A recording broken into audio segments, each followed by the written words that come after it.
साथियों, भारत के ऋषि मुनियों ने सदैव अपने ज्ञान, साधना, तपोबल और शोध के माध्यम से सदैव इस संसार को बहुत कुछ दिया है। जैसे कि चाहे वो महर्षि आर्यभट्ट द्वारा निर्धारित शून्य और पाई की कीमत हो, या फिर ऋषि भारद्वाज द्वारा विमान शास्त्र का ज्ञान हो, या महर्षि कर्णाद द्वारा अणु का ज्ञान हो, अथवा महर्षि सुश्रुत द्वारा चिकित्सा ज्ञान हो।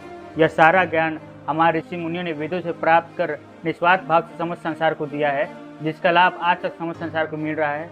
लेकिन आधुनिक युग में जब भारत पर अंग्रेजों का आक्रमण हुआ तो उन्होंने हमारे सारे ज्ञान को चुरा कर उस पर अपना पेटेंट राइट लगा दिया और पूरे विश्व को प्रचार किया कि यह सभी ज्ञान हमारे वैज्ञानिकों ने दिया है संसार को। जैसे कि आधुनिक युग में गुरुत्वाकर्षण शक्ति अर्थात ग्रेविटेशनल फोर्स का खोज का श्रेय न्यूटन को यह आता है, किंतु बहुत कम लोग ये जानते हैं कि न्यूटन से भी सदियों पूर्व भास्कराचार्य ने अपने ग्रंथ सिद्धांत शिरोमणि में गुरुत्वाकर्षण शक्ति का उल्लेख किया है। भास्कराचार्य जी ने अपने ग्रंथ सिद्धांत शिरोमणि में कहा कि पृथ्वी के गुरुत्वाकर्षण के बारे में लिखा है कि पृथ्वी आकाशीय पदार्थों को विशिष्ट शक्ति से अपनी ओर खींचती है, इस कारण आकाशीय पिंड पृथ्वी पर गिरते हैं।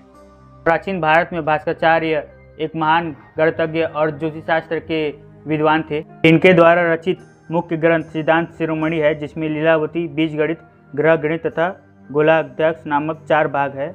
ये 4 भाग क्रमशः अंक गणित, बीजगणित, ग्रहों की गति संबंधित गणित तथा गोले संबंधित है। उन्होंने कर्ण कुतूहल नामक एक दूसरे ग्रंथ की भी रचना की थी।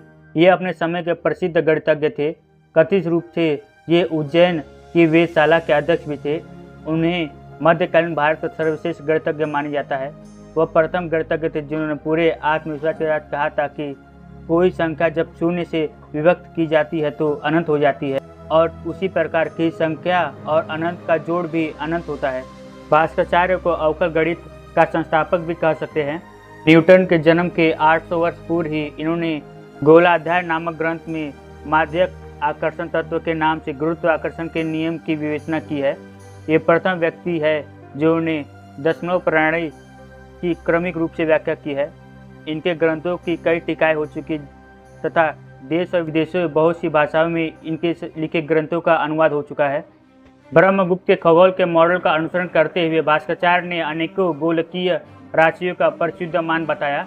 उदाहरण हेतु धरती द्वारा सूर्य की परिक्रमा में लगने वाले समय को इन्होंने 365.2588 दिन बताया, जो आधुनिक समय में 365.2563 दिन माना जाता है।